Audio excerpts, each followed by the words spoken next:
શિયાળો હોય કે પછી ઉનાળો, પાણીપુરી એવી વસ્તુ છે કે આપણે ગુજરાતી લોકોને દરેક ઋતુમાં ખૂબ જ પસંદ હોય છે. અને આપણે બધા જાણીએ છીએ કે આપણે લારી પરથી પાણીપુરી લાવીએ તો 30 રૂપિયામાં માત્ર આપને 6 પાણીપુરી મળે છે. આજે હું તમારી સાથે એકદમ લારી જેવા જ સ્વાદ સાથે ઘરે પાણીપુરીની રેસિપી શેર કરીશ. સાથે લારી જેવો જ મસાલો અને લારી જેવા જ સ્વાદ સાથે ખૂબ જ ટેસ્ટી પાણી પણ બનાવીશું. અને 100% મારી ગેરંટી છે કે આજની રેસિપી જોયા પછી તમે ક્યારેય લારીની પાણીપુરી નહીં ખાવ. સૌથી પહેલાં આપણે લોટ બાંધી લેશું. તેના માટે એક વાસણમાં 1 કપ સૂજી અને 1/4 કપ ઘઉંનો લોટ ઉમેરશું. હવે બંને વસ્તુને હાથેથી મિક્સ કરી દેશું. અહીં આપણે લોટમાં મીઠું કે મોણ કાંઈ પણ વસ્તુ ઉમેરવાની નથી. આ રીતે બંને લોટ મિક્સ થઈ જાય ત્યાર પછી થોડું થોડું પાણી ઉમેરતા જઈ અને લોટ બાંધી તૈયાર કરી લેવાનો. 1 કપ સૂજીથી 100થી વધારે પાણીપુરી બનીને તૈયાર થશે. અહીં લોટ બાંધતી સમયે એ વાતનું ખાસ ધ્યાન રાખવાનું છે કે જો તમે પાણીપુરી શિયાળામાં તૈયાર કરતા હોય તો લોટને થોડો સોફ્ટ બાંધવાનો. આ લોટને આપણે 30 મિનિટ સુધી રેસ્ટ કરવા માટે રાખવાનો છે. શિયાળામાં લોટ બાંધીને રાખવાથી તે થોડો કઠણ થઈ જાય છે અને ઉનાળામાં બાંધતા હોય તો લોટને થોડો કઠણ બાંધવાનો, કેમ કે ઉનાળામાં લોટ થોડી વાર રાખી મૂકવાથી તે ઢીલો થાય છે. તો લોટ આપણો બંધાઈ ગયો છે. ઢાંકણ ઢાંકી અને 30 મિનિટ સુધી આપણે તેને રહેવા દેવાનો છે. ત્યાં સુધીમાં મેં બટેકા બાફી અને પહેલાં જ રાખી દીધા હતા. તો હવે આપણે મસાલો તૈયાર કરી લેશું. પાઉંભાજી મેસરની મદદથી બટેકાને આ રીતે આપણે મેશ કરી લેશું. અહીં બટાકાને આપણે અધકચરા એવા જ મેશ કરવાના છે.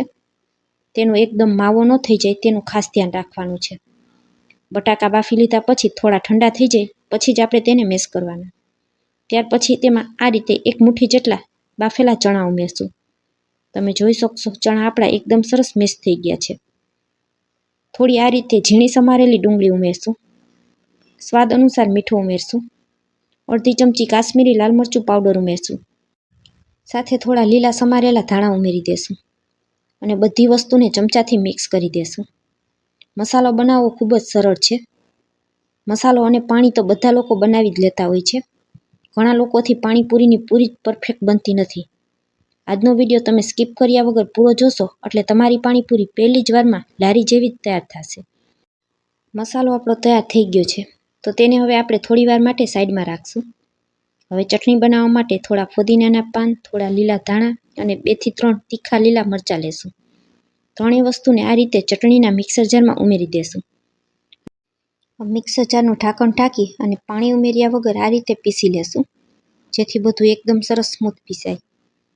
હવે ફરી પાછું 2-3 ચમચી પાણી ઉમેરી અને પીસી લેવાનું અને આ રીતની ચટણી તૈયાર કરી લેવાની. આ ચટણીને થોડી વાર ફ્રીજમાં રાખી દેશું, જેથી કરી ફુદીનો કાળો ન પડે. આંબલીને મેં 2 થી 3 કલાક માટે ગરમ પાણીમાં પહેલાં પલાળીને રાખી દીધી હતી. તો તમે જોઈ શકશો આંબલી એકદમ સરસ સોફ્ટ થઈ ગઈ છે. આ રીતે અગાઉ પલાળી દેવાથી આંબલી સરસ સોફ્ટ થઈ જાય છે. હાથેથી આ રીતે બધી આંબલીને આપણે એકદમ સરસ મસળી લેશું, જેથી કરી આંબલીનો બધો પલ્પ પાણીમાં એકસાથે મિક્સ થઈ જશે. અને ત્યાર પછી આપણે તેને ગળણીની મદદથી ગાળી લેવાનું. આંબલીના જે પણ રેસા હોય તે બધા ગળણીમાં અલગ થઈ જાય અને આ રીતે એકદમ સરસ ચોખ્ખું આંબલીનું પાણી આપણું તૈયાર થઈ જાય. હવે જે ફુદીનાની પેસ્ટ તૈયાર કરીને રાખેલી હતી તેને આપણે સાથે ઉમેરી દેશું અને ચમચીથી એને એકદમ સરસ હલાવી લેશું. બધી વસ્તુ એકદમ સરસ મિક્સ થઈ જાય ત્યાં સુધી તેને હલાવી લેવાનું. ત્યાર પછી આપણે તેમાં મસાલા ઉમેરી દેશું. મસાલામાં સ્વાદ અનુસાર મીઠું, થોડું કાળું મીઠું અને 1 લીંબુનો રસ ઉમેરશું. અહીં તમારી પાસે કાળું મીઠું ન હોય તો તેની જગ્યાએ તમે સંચર પાવડરનો પણ ઉપયોગ કરી શકો. એક આ રીતનું નાનું પેકેટ જે જલજીરાનું આવે તે ઉમેરશું. જલજીરામાં કાળા મરી, સંચર પાવડર, આમચૂર પાવડર, ગાર્લિક પાવડર બધી વસ્તુ ઉમેરેલી હોય તો આપણે અલગથી પાણીપુરીના પાણીમાં કોઈ પણ વસ્તુ ન ઉમેરવી પડે.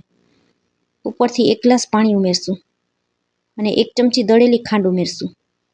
આટલી ખાંડ ઉમેરવાથી પાણી બિલકુલ મીઠું નહીં થાય.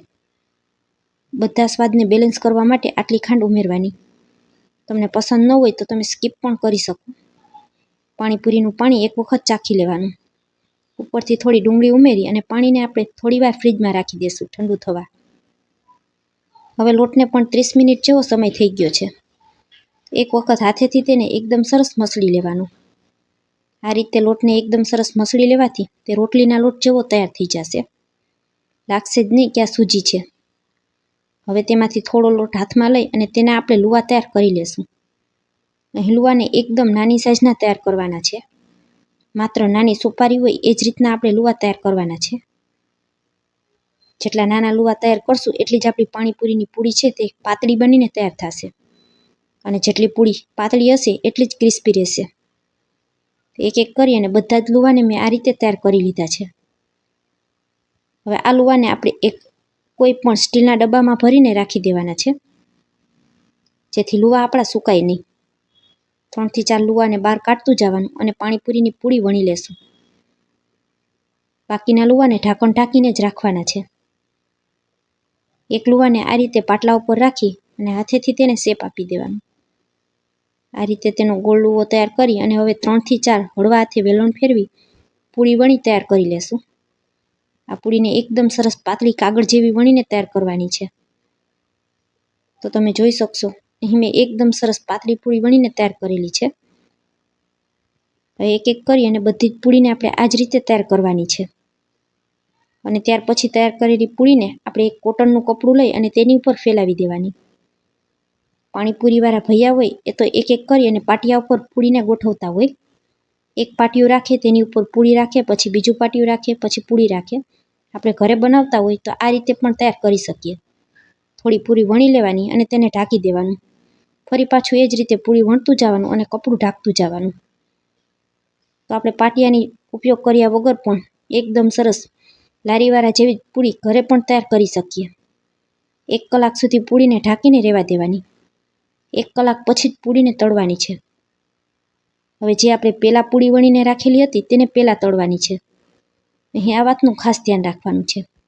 પૂરી જ્યારે તળીએ ત્યારે ઉપરનો ભાગ હોય તેને નીચેની તરફ તળવાનો છે. થોડી પ્લેટમાં પૂરી ભેગી કરી અને આપણે તેને તળી લેશું. ગેસ ઉપર તેલ ગરમ કરવા માટે મેં પહેલાં જ રાખી દીધું હતું. તેલને એકદમ સરસ ધુવાળા નીકળે તેવું ગરમ કરવાનું છે. અને કડાઈમાં જેટલી પણ સમાય એટલી આ રીતે છોટી છોટી પૂરી ઉમેરી દેવાની. પૂરી તળતી સમયે ગેસની ફ્લેમને હંમેશા હાઈ રાખવાની. પાણીપુરીની પૂરી હાઈ ફ્લેમ ઉપર જ તળવાની હોય છે. ઝારાની મદદથી આ રીતે પૂરીને દબાવતું જવાનું અને તળી લેવાનું. એક બાજુ તેમાં એકદમ સરસ ગોલ્ડન કલર આવી જાય ત્યાર પછી આપણે તેને પાછળની સાઈડ પણ ફેરવી લેવાની. અને 1 જ મિનિટની અંદર આ બધી પૂરી છે તે એકદમ સરસ ગોલ્ડન કલરની તૈયાર થઈ જશે. તમે જોઈ શકશો બંને બાજુ એકદમ સરસ ગોલ્ડન કલર આવી ગયો છે. 2 થી 3 આ રીતે આપણી પાપડી તૈયાર થઈ છે. કારીગર પૂરી બનાવતા હોય તો તેની પાસે પણ આ રીતે પાપડી તૈયાર થતી હોય છે. બીજો બેઝ પણ એ જ રીતે આપણે તળી લેવાનો છે. ફરી પાછી કડાઈમાં જેટલી પણ છોટી છોટી પૂરી સમાય એટલી ઉમેરતું જવાનું અને ઝારાની મદદથી હલકા હાથે આ રીતે તેને પ્રેસ કરતું જવાનું. ગેસની ફ્લેમને હજુ પણ મેં હાઈ જ રાખેલી છે. બધી પૂરી તળાઈ જાય ત્યાં સુધી આપણે ગેસની ફ્લેમને બિલકુલ સ્લો કરવાની નથી. ફરી પાછી એ જ રીતે એક બાજુ એકદમ સરસ ગોલ્ડન કલર આવી જાય એટલે ઝારાની મદદથી આપણે પૂરીને ફેરવી લેવાની. તમે જોઈ શકશો બંને બાજુ એક જ સરખી પૂરી તૈયાર થઈ છે. પૂરીને આપણે જેવી ફેરવીએ છીએ તેવી તેની મેળાએ જ પલટાઈ જાય છે. આ વખતે પણ આપણે 2 થી 3 જેટલી પાપડી તૈયાર થઈ છે. એક વખતના બેઝમાં આ રીતે 2 થી 3 જેટલી પાપડી નીકળતી હોય છે. હવે ફરી પાછું તેલ નીતાળી અને પૂરીને કાઢી લેશું. બધી જ પૂરી આ જ રીતે મેં તળીને તૈયાર કરી લીધી છે. પૂરી તમને ઝૂમ કરીને બતાવું તો તમે જોઈ શકશો. આ પૂરી જોતાં લાગે જ નહીં કે આને આપણે ઘરે તૈયાર કરેલી છે. તો ફ્રેન્ડ્સ એકવાર મારી આ રેસિપીથી તમે પણ પાણીપુરીની રેસિપીને ચોક્કસથી ટ્રાય કરજો. મારી ગેરંટી છે કે આ પૂરી 1 મહિના સુધી બિલકુલ પોચી નહીં પડે. જેવી અત્યારે બનાવેલી છે તેવી જ તમે એરટાઈટ ડબ્બામાં ભરીને રાખી દેશો ને તો એવી ને એવી જ રહેશે. અહીં તમે જોઈ શકશો બંને બાજુ એક જ સરખી આપણી પાણીપુરીની પૂરી તૈયાર થઈ છે. મસાલો અને પાણી આપણે પહેલાં જ તૈયાર કરીને રાખી દીધેલા હતા. હવે તૈયાર કરેલી પાણીપુરીને આપણે સર્વ કરી લેશું. તો ફ્રેન્ડ્સ આજની રેસિપી અહીં સુધી જોયા પછી તમને જરા પણ પસંદ આવે તો વિડીયોને એક લાઇક કરજો, તમારા ફ્રેન્ડ્સ અને ફેમિલીમાં શેર કરજો અને મારી રેસિપીઓ તમને જોવી ગમતી હોય તો મને સપોર્ટ કરવા બદલ મારી ચેનલને સબસ્ક્રાઈબ કરજો. અને આજની આ રેસિપી કેવી લાગી તે પણ કોમેન્ટમાં જરૂરથી જણાવજો. બની છે ને જોતાં જ ખાવાનું મન થઈ જાય તેવી પાણીપુરી. વિડીયો અહીં સુધી જોવા બદલ આપનો ખૂબ ખૂબ આભાર.